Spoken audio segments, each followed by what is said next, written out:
En la Biblia está definido la composición del hombre y dice la palabra del Señor que estamos conformados por tres naturalezas, que son el cuerpo, el alma y el espíritu.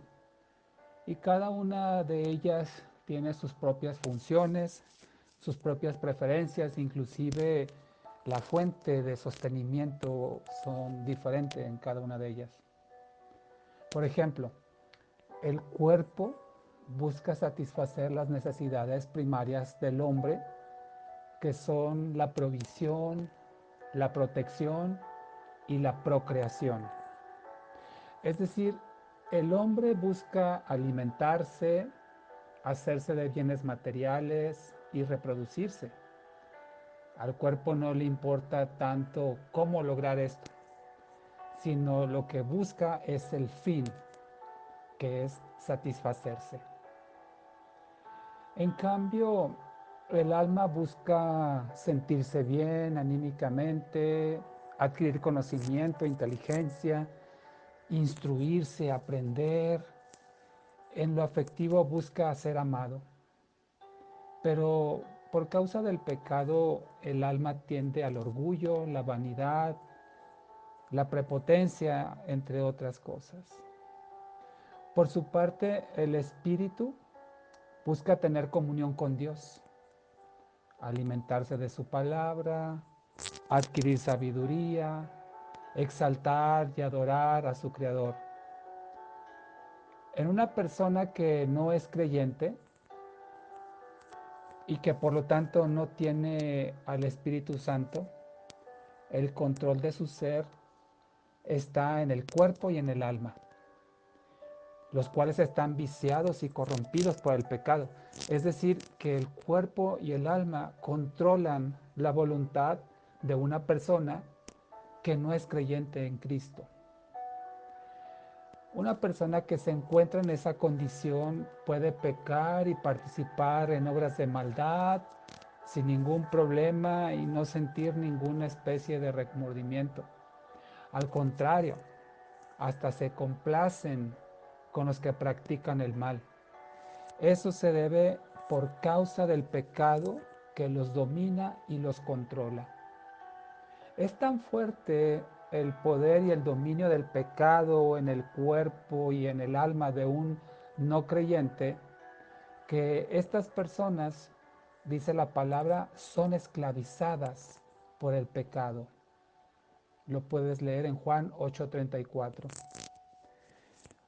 Aunque es verdad que una persona puede tener cierto autocontrol sobre sus deseos pecaminosos, cierto dominio sobre los deseos de la carne. Lo puede lograr una persona aún sin Cristo, claro. Tal vez por la educación y la formación que han recibido de sus padres o en la escuela, sus propios principios morales, por temor a la autoridad, o tal vez por el daño que haya ocasionado en el pasado los hizo cambiar y comportarse de una mejor manera. Pero nunca podrá una persona, por su propio esfuerzo o su moralidad o sus buenas acciones, nunca podrá que ni el más pequeño de sus pecados que haya cometido quede sin la paga justa que establece Dios, que es la muerte. Romanos 6:23 dice que la paga del pecado es la muerte. Es decir, una persona no se puede salvar a sí misma por los pecados, ya sea grandes o pequeños en su perspectiva, que haya cometido en su vida. Porque todos en algún momento de nuestra vida hemos cometido pecado. Para eso, para la salvación de la persona, es necesaria la intervención de Dios, ya que Cristo murió por los pecados del hombre. Cristo sufrió la paga de cada uno de los pecados de la humanidad. Así que cuando una persona reconoce que es un pecador, se arrepiente de sus pecados y acepta por la fe que Cristo ocupó el lugar que le correspondía en la cruz y le reconoce como su Señor y Salvador, entonces esa persona es perdonada y recibe la vida espiritual que solo Dios puede proveerle por medio del Espíritu Santo. Nadie más puede introducir la vida espiritual en el hombre sino solamente Dios y bajo estas condiciones que he descrito. Cuando eso sucede, ocurre lo que la Biblia llama el nuevo nacimiento. Segunda de Corintios 5:17 lo dice así: de modo que si alguno está en Cristo, nueva criatura es. Las cosas viejas pasaron, he aquí todas son hechas nuevas. Entonces inicia una nueva vida en el ser humano, la vida espiritual, y viene un proceso de renovación del alma. Esto lo puedes leer en Romanos 12:2 y Efesios 4:2. Pero al momento que inicia la nueva vida espiritual en el hombre, también inicia un conflicto por el control de la voluntad de la persona. Hasta antes del nuevo nacimiento, la persona era controlada totalmente por la carne. En este caso, me refiero a los deseos del cuerpo y del alma corrompidos por el pecado.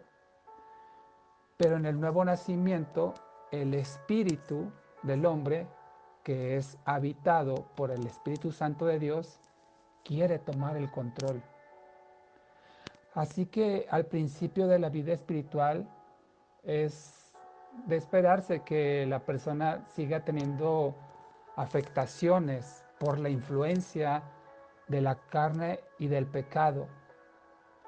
Pero conforme va creciendo esta persona espiritualmente y va madurando espiritualmente, las afectaciones de la carne deberán ir disminuyendo. Es natural que años de dominio y control de la carne no se erradican de la noche a la mañana por el Espíritu. Pero por la asistencia que provee el Espíritu Santo, el cristiano puede alcanzar el dominio de su carne, aunque la carne nunca dejará de luchar por retomar el control de la persona. Esto del dominio es una lucha constante entre el espíritu del hombre, apoyado por el Espíritu Santo de Dios, y la carne, porque la carne nunca va a cambiar. Su naturaleza es pecaminosa y esa naturaleza reside en el hombre. Así que todo cristiano lucha en su interior por el control de su voluntad. Pero debemos entender que quien va a dominar al hombre, me refiero entre su espíritu y su carne, es aquel que sea el más fuerte de los dos.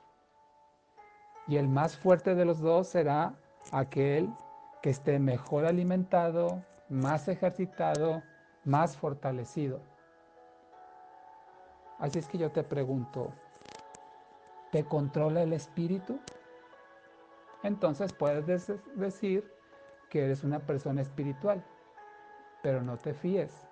Sigue luchando cada día porque la carne no va a dejar de pelear por el control. Te pregunto, ¿aún te controla la carne? Eso pasa porque la sigues alimentando, porque la sigues ejercitando. Decídete ya a alimentar más a tu espíritu por medio de la palabra de Dios, la comunión con Él, la oración, y haz que la carne muera de hambre, para que entonces el control de tu voluntad sea por el espíritu y no por la carne, y para que no vuelvas a lo que eras antes de Cristo. Oremos al Señor. Bendito Dios, gracias te damos, Señor, los que estamos en Cristo, porque has puesto en nosotros tu Espíritu Santo, que nos alienta, nos instruye, nos redarguye y nos exhorta, Señor, a fin de perfeccionarnos para toda buena obra, Señor, para que entendamos, bendito Dios, lo que corresponde a nosotros como hijos tuyos, Padre, y no demos lugar al diablo ni practiquemos más las obras de la carne, Señor. Ayúdanos, Padre, para crecer más en tu espíritu a través de la lectura de la palabra, la meditación de ella, la puesta en práctica, la oración, la comunión contigo, Señor, y que no alimentemos más la carne, para que ésta no ejerza ya más dominio ni control sobre nuestra voluntad. Confiamos en ti, Señor. Pedimos todo esto, bendito Padre, en el nombre de tu Hijo amado Jesucristo. Amén.